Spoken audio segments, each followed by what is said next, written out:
Hello everyone, welcome back to my channel. मैं हूं खुशी और आज हम वीडियो में बात करेंगे इंडिया के नेबरहुड और कैसे रिलेशन है इंडिया की अपनी नेबरिंग कंट्रीज़ के साथ।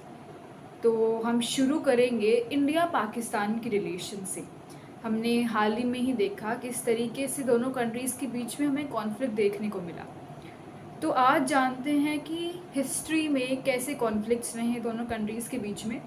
और अभी जो हाल ही में ही ऑपरेशन सिंदूर किया गया था, पहलगाम अटैक हुआ था, उसको भी हम विस्तार पूर्वक जानेंगे इस वीडियो में। तो अगर हम स्टार्ट करें, अगर जैसे कि हम जानते हैं कि इंडिया और पाकिस्तान, सबसे पहले इंडिया ही था। 1947 पार्टीशन के बाद पाकिस्तान बना था और उसके बाद से ही दोनों कंट्रीज़ के बीच में कॉन्फ्लिक्ट रहे हैं। सबसे पहला कॉन्फ्लिक्ट तो जो था 1947 से 48, जो कश्मीर था उसको लेकर के ये कॉन्फ्लिक्ट हुआ था। क्योंकि जो कश्मीर था उसने ये डिसीजन लिया था, उनके वहाँ के जो राजा थे, राजा हरी सिंह ने, कि वो इंडिपेंडेंट रहना चाहेंगे, किसी भी कंट्री के साथ नहीं जुड़ना चाहेंगे, क्योंकि वो एक प्रिंसली स्टेट थी और उस टाइम पर वो एक लार्जेस्ट प्रिंसली स्टेट थी। तो उन्होंने ये सोचा कि हम एक इंडिपेंडेंट कंट्री की तरह रहेंगे। पर पाकिस्तान ने कुछ टाइम बाद अपनी इन्फिल्ट्रेशन के थ्रू उस एरिया को अपने अंडर लेना चाहा, जिस कारण से वहाँ के जो राजा थे उनको इंडिया के साथ एग्रीमेंट साइन करना पड़ा, जिसमें जम्मू कश्मीर इंडिया का पार्ट बन जाता। और जो वहाँ पे उस टाइम मेन पॉपुलर लीडर थे शेख अब्दुल्ला, उनका भी यही मानना था कि वो भी यही चाहते थे कि इंडिया के साथ ही जुड़ जाना चाहिए। पॉपुलर सपोर्ट जो लोगों का था वो भी इंडिया के साथ जुड़ने का ही था। तो उस टाइम पे ये कश्मीर से रिलेटेड कॉन्फ्लिक्ट होता है 1947 से 48 के बीच में।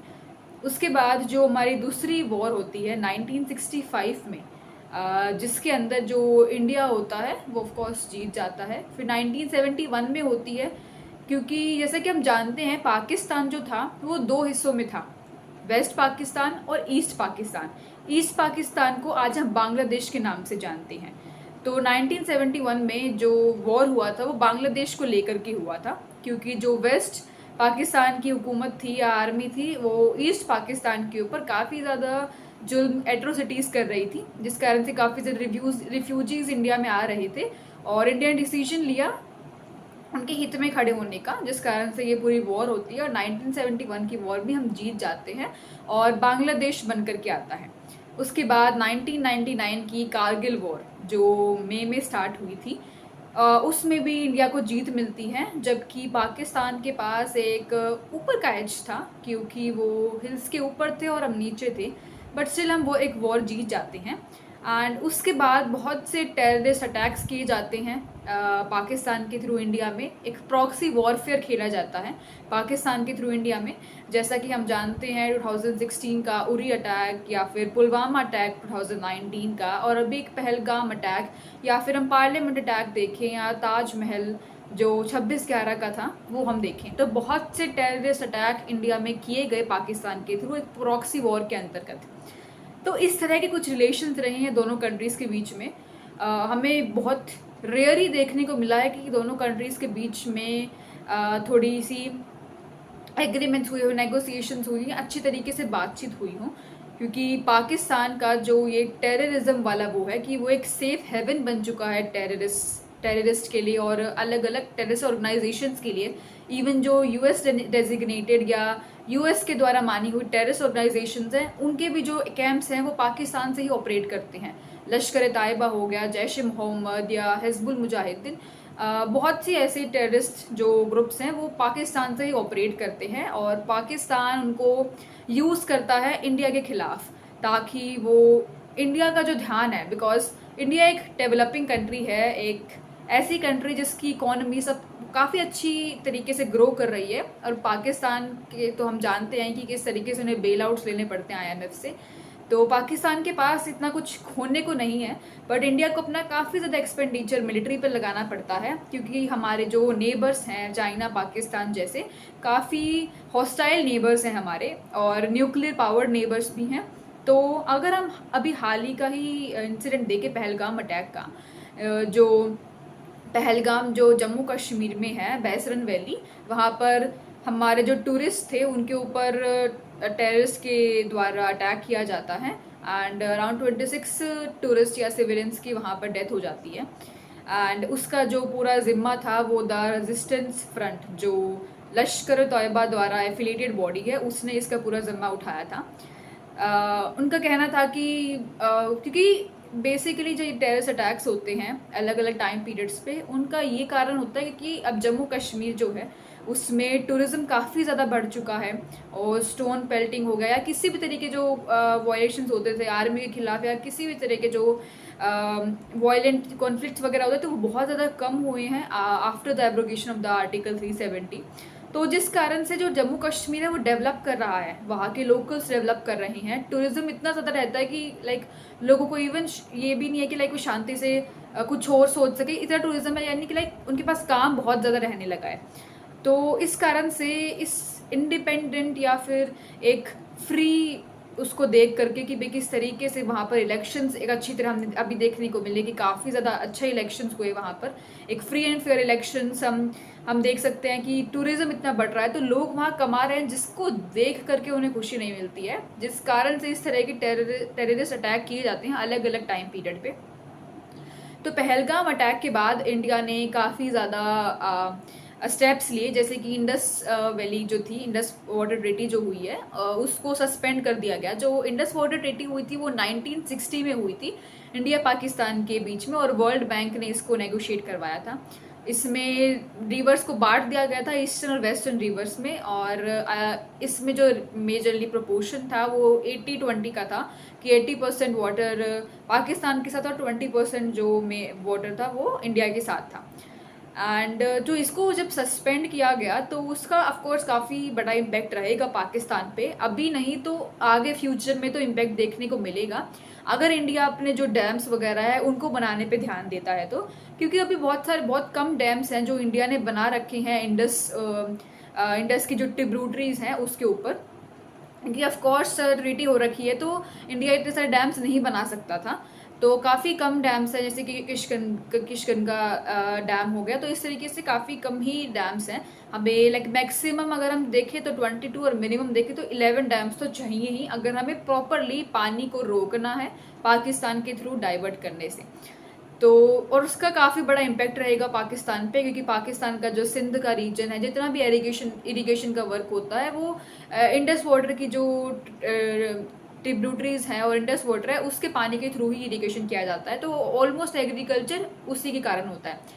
तो कम से कम 80% पॉपुलेशन वहाँ की इस चीज़ के कारण परेशान होने वाली है कि कब पानी छोड़ा जाएगा कब नहीं छोड़ा जाएगा, क्योंकि पहले अकाउंटेबिलिटी रहती थी इंडिया की तरफ से कि कब क्या छोड़ना है कब कितना छोड़ना है, और पाकिस्तान की तरफ से ऑफिशियल्स भी आते थे डैम्स वगैरह बन रहा है उसका इंस्पेक्शन करने के लिए, बट अब वो पॉसिबल नहीं होगा। और काफ़ी अच्छा स्टेप था, बट आगे फ्यूचर में और स्टेप्स लेने पड़ेंगे, डैम्स वगैरह बनाने पड़ेंगे ताकि हम इस चीज़ को और ज़्यादा वो कर सकें। एंड उसके बाद और भी कुछ मेजरली 5 पॉइंट थे जो इसके अंतर्गत लिए गए थे इस पहलगाम अटैक के बाद, बट इंडस वाटर ट्रीटी वाला मेन था। बाकी पाकिस्तानी जो नेशनल्स थे उनको विद इन 48 आवर्स का टाइम दिया गया था कि आपको कंट्री से बाहर जाना होगा। और अगर हम देखें कि जो ये आया था कि पाकिस्तानी नेशनल्स को बाहर निकालने का, तो हमने देखा कि बहुत सारे पाकिस्तानी नेशनल्स थे जो इंडिया में रह रहे थे, इवन उनके पास उनके वोटर आईडी कार्ड्स भी थे जिसके थ्रू वो वोट भी कर पा रहे थे इलेक्शंस में, जो बहुत बड़ा नेशनल सिक्योरिटी का कंसर्न था इंडिया के लिए। और ये भी एक अच्छा स्टेप था कि हम उस चीज़ के रिलेटेड स्टेप्स ले रहे हैं, क्योंकि हम नहीं जानते कि कौन किस कारण से इंडिया में आ रहा है, और इतनी ज़्यादा पाकिस्तानी नेशनल्स का इंडिया में रहना काफ़ी बड़ा एक कंसर्न था सिक्योरिटी को लेकर के इंडिया की। और अगर हम आगे चलें तो ऑपरेशन सिंदूर किया गया था इंडियन आर्मी और एयरफोर्स के द्वारा पहलगाम अटैक के रिटेलिएशन में, और उसके बाद पाकिस्तान के द्वारा भी बहुत सारे ड्रोन्स मिसाइल्स दागे गए थे इंडिया में, लेकिन हमारा जो डिफेंस सिस्टम था S-400 जिसे हम सुदर्शन चक्र कहते हैं, या फिर आकाश जो हमारा इंडिजीनियस है DRDO द्वारा बनाया गया था, उसका भी काफ़ी अच्छा प्रदर्शन रहा था इस पूरे ऑपरेशन में, एंड काफ़ी बड़ी सक्सेस मिली थी इंडिया को इस पूरे ऑपरेशन के द्वारा। एंड बाद में सीज फायर हो गया, लेकिन कहा जा रहा था कि ऑपरेशन सिंदूर जो अभी तक इस कॉन्फ्लिक्ट के बाद हुआ था वो सिर्फ एक क्लाइमैक्स था। पूरी मूवी अगर पाकिस्तान को देखनी है तो देख सकता, अगर वो वापस किसी भी तरह का टेररिस्ट अटैक इंडिया में करेगा, एक भी अगर हमारा सिटीजन किसी भी टेररिस्ट अटैक में आगे मारा जाएगा तो वो एक एक्ट ऑफ वॉर कहलाएगा according to the our forces. और इंडियन प्राइम मिनिस्टर ने भी अपनी स्पीचेस में यही कहा है। और अगर हम आगे बढ़ें तो ऑपरेशन सिंदूर में, जिसमें भी काफ़ी अच्छी सक्सेस मिली, तो हम जब वॉर्स देखते हैं, जितने भी वॉर्स आज तक इंडिया पाकिस्तान के बीच में हुए हैं, तो जो 47 था वो स्टेलमेट था, लेकिन बाद में हमने ऑलमोस्ट सब वॉर्स जीते ही हैं पाकिस्तान से, और ऑपरेशन सिंदूर भी काफ़ी बड़ा सक्सेस था।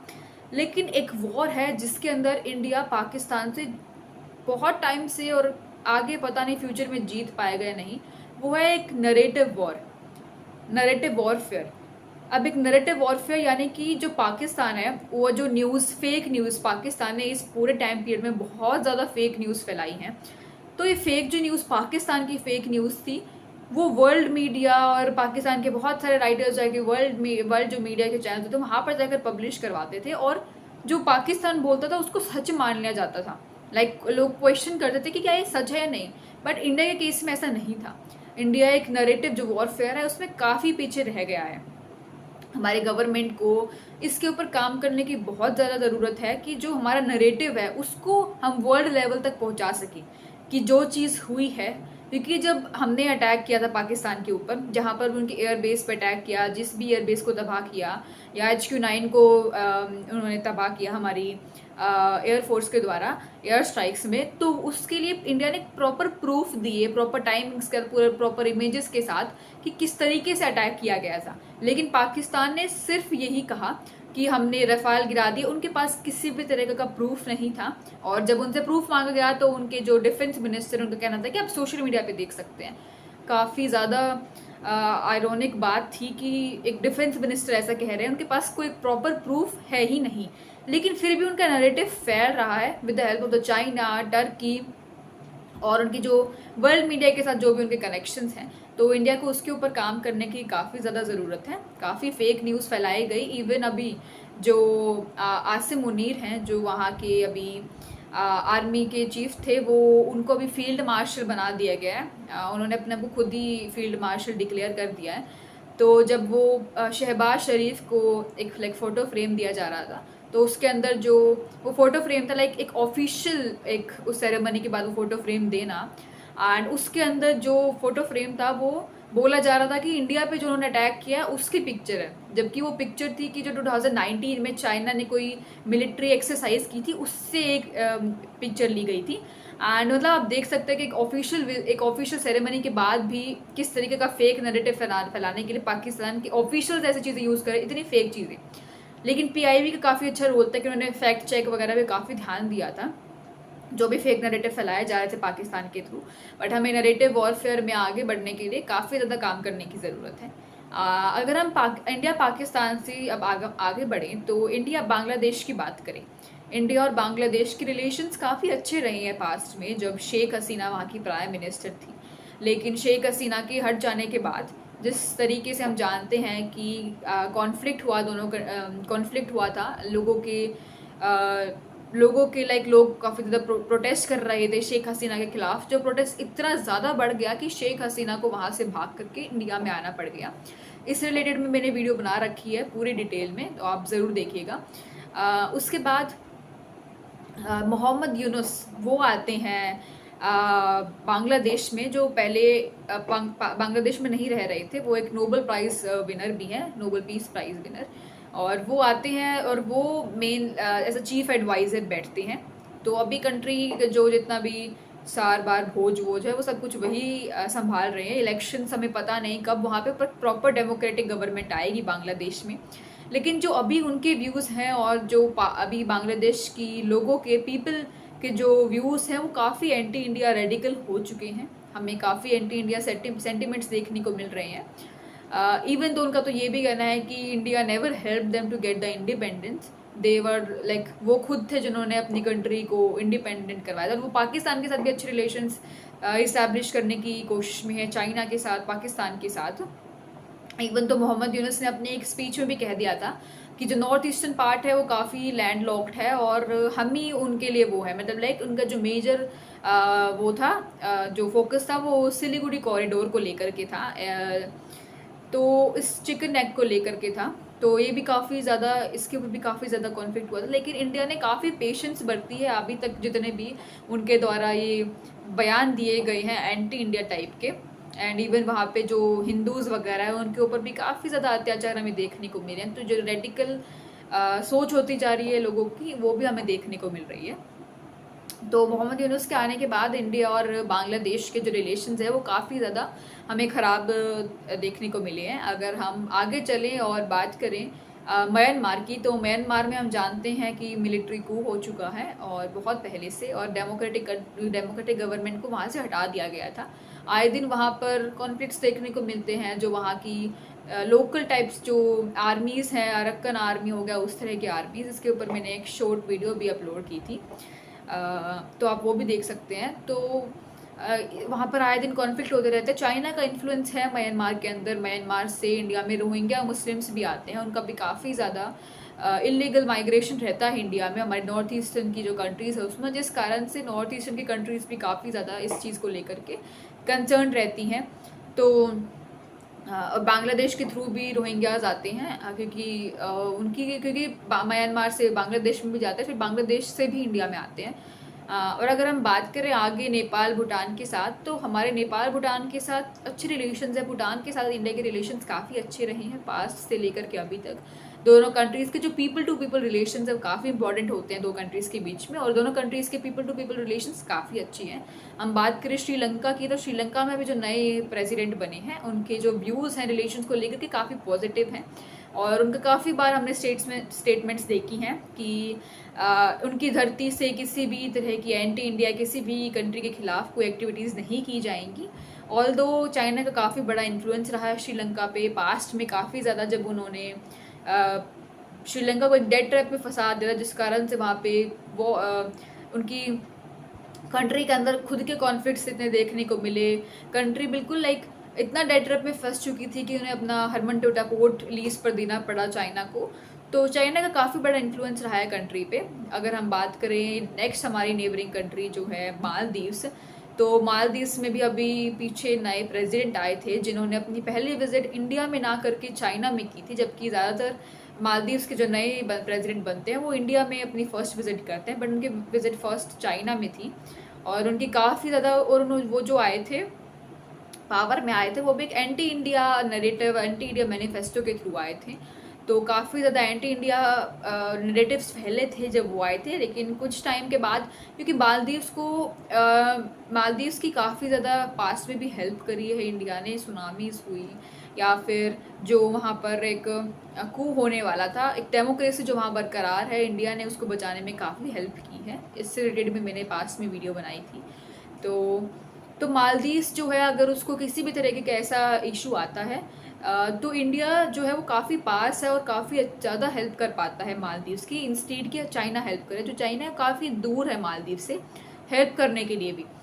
तो पास्ट में जो रिलेशंस थे वो काफ़ी ख़राब होते दिखाई दिए थे, लेकिन अभी कोई ऐसा सच वो नहीं है कि रिलेशंस काफ़ी ज़्यादा ख़राब हैं। और उसके बाद हम बात करें अफ़गानिस्तान की, तो अफ़गानिस्तान जो है उसके साथ हम जो बॉर्डर शेयर करते हैं वो भी पीओके के अंडर आता है, पाकिस्तान ऑक्यूपाइड कश्मीर में, बट ऑफ कोर्स वो हमारी कंट्री का इंटीग्रल पार्ट है। तो जो अफ़गानिस्तान है उसमें अभी तालिबान की सरकार है, जो एक टेररिस्ट ग्रुप था, वो अभी उन्होंने वहाँ पर अपनी सरकार बना रखी है। तो अभी रिकॉग्नाइज़ नहीं किया गया है इंडिया के थ्रू उनकी गवर्नमेंट को, और पास में भी जब वो उनकी गवर्नमेंट आई थी तालिबान की 2000 के आसपास, तब भी रिकॉग्नाइज़ नहीं किया गया। तो हो सकता है फ्यूचर में रिकॉग्नाइज़ किया जाए, लेकिन इंडिया और अफ़गानिस्तान में जो पीपल टू पीपल रिलेशंस है वो काफ़ी अच्छे हैं। और इंडिया अफ़गानिस्तान को जो ह्यूमैनिटेरियन जो एड होता है वो काफ़ी ज़्यादा देता है। वहाँ की जो यूएन पार्लियामेंट है वो इंडिया के द्वारा बनाई गई थी, तो काफ़ी ज़्यादा इंफ्रास्ट्रक्चर जो डेवलपमेंट है, वो इन्वेस्टमेंट है, वो इंडिया ने काफ़ी ज़्यादा कर रखी है अफ़गानिस्तान में। एंड जो अफ़गानिस्तान है वो उनके पाकिस्तान के साथ अच्छे रिलेशंस नहीं हैं, तो जिस कारण से उनका इनडायरेक्ट सपोर्ट मिल जाता है इंडिया को जब भी ऐसा कुछ सच वॉर होता है तो। और अगर हम पाकिस्तान को देखें तो पाकिस्तान तो इंटरनली ही काफ़ी ज़्यादा डिवाइडेड है। जैसे कि बलूचिस्तान वाला जो एरिया है, बलूचिस्तान की जो आर्मी है, जब बलूचिस्तान लिबरेशन आर्मी BLA, वो अभी ऑपरेशन सिंदूर के बाद उन्होंने पाकिस्तान के ऊपर बाकी स्टेट्स में काफ़ी ज़्यादा अटैक्स करे, अराउंड 50 to 60 अदर लोकेशंस पे उन्होंने अटैक करे। और उन्होंने अदर उनकी बहुत सारी स्पीचेस में उनका इंडिया के प्रति सपोर्ट देखने को मिला था। और वो जो बलूचिस्तान है वो एक इंडिपेंडेंट कंट्री बनना चाहती है और उन्होंने इवन अपने आप को डिक्लेयर भी कर दिया था। लेकिन जो बलूचिस्तान है वो पाकिस्तान के लिए इसलिए इम्पोर्टेंट है क्योंकि बलूचिस्तान जो है वो वैसे तो 40% एरिया कवर करती है पाकिस्तान का, और जो वहाँ पर जो मिनरल्स पाए जाते हैं वो मेजर जो पूरे पाकिस्तान में मिनरल्स है वो सब बलूचिस्तान में ही पाए जाते हैं। तो इस कारण से बलूचिस्तान काफ़ी इंपॉर्टेंट एरिया है। लेकिन पाकिस्तान बलूचिस्तान में किसी भी तरह की डेवलपमेंट के ऊपर ध्यान नहीं देता है। वहाँ पे अनएम्प्लॉयमेंट, पोवर्टी इस स्तर पर पहुँच गई है कि लाइक लोगों को इतना ज़्यादा प्रोटेस्ट करना पड़ रहा है कि इंडिपेंडेंट कंट्री बनने के लिए। तो हो सकता है फ्यूचर में ऐसा हमें कुछ देखने को मिले बलूचिस्तान जैसा कुछ। और इंटरनली भी बहुत जो और भी जो पार्ट्स हैं उनके वो भी उन पर भी काफ़ी ज़्यादा प्रोटेस्ट हमें देखने को मिलता है। तो इंटरनली काफ़ी डिवाइडेड कंट्री है। तो अगर हम बात करें इंडिया और चाइना की, तो चाइना ऑफ कोर्स एक सुपर पावर की तरह आगे बढ़ रही है और काफ़ी उनकी आर्मी और उनके जो भी वेपन्स वगैरह हैं काफ़ी एडवांस हैं। अगर हम इंडिया से कंपेयर करें तो इंडिया ज़्यादातर जब भी चीज़ें बनाता है अपने आप को पाकिस्तान से कंपेयर करना शुरू कर देता है। लेकिन हम पाकिस्तान और इंडिया का कोई तरीके का कंपैरिजन है ही नहीं। हमें चाइना से कंपेयर करना चाहिए ताकि हम और ज़्यादा डेवलप कर सकें। लेकिन 1965 में जो वॉर हुई थी उसके बाद गालवान वैली में जो कॉन्फ्लिक्ट हुआ था उसके बाद वो काफ़ी ज़्यादा रिलेशंस ख़राब हो गए थे इंडिया और चाइना के। अभी कुछ डेवलपमेंट्स देखने को मिल रही हैं दोनों कंट्रीज़ के बीच में। बट जो चाइना है वो काफ़ी ज़्यादा सपोर्ट करता है पाकिस्तान को। जो पाकिस्तान के पास HQ9 जो डिफेंस सिस्टम था वो भी चाइना का ही था। इनडायरेक्ट भी चाइना का बहुत ज़्यादा सपोर्ट रहता है। और फिर उनका जो CPEC प्रोजेक्ट है वो हो गया। ऐसे बहुत सारे चाइना के पाकिस्तान को बहुत सपोर्ट रहता है। तो वो काफ़ी बड़ा रिफ्ट बन जाता है दोनों कंट्रीज़ के रिलेशन में, इंडिया और चाइना के रिलेशंस में। तो ये कुछ मेजर ब्रीफ था इंडिया और उसकी नेबरिंग कंट्रीज़ के साथ उसके कैसे रिलेशंस हैं। आज हमने जाना पाकिस्तान के रिलेशंस और इंडिया के रिलेशंस काफ़ी डिटेल में। अफ़गानिस्तान, मालदीव, श्रीलंका, बांग्लादेश, म्यांमार के साथ हमारे कैसे रिलेशंस हैं वो हमने जाना कि आज इस समय पर किस तरह की रिलेशंस है उनका एग्जाम्पल लेके। चाइना के साथ कैसे रिलेशंस है वो भी हमने आज का एग्जांपल लेके जाना कि अभी करंट सिनेरियो में किस तरह की रिलेशंस है दोनों कंट्रीज़ के बीच में। तो ये था पूरा टॉपिक। एंड अगर आपको वीडियो पसंद आई है तो प्लीज़ शेयर कीजिए। अगर आपने अभी तक सब्सक्राइब नहीं किया है तो सब्सक्राइब कीजिए, कमेंट कीजिए। अगर आपको कोई चीज़ है जो समझ में ना आई हो या फिर कोई और टॉपिक जो आप चाहते हैं जिस पर वीडियो बनाई जा सकती है तो ज़रूर कमेंट कीजिएगा। शेयर करना ना भूलिए and subscribe to my channel. Thank you very much.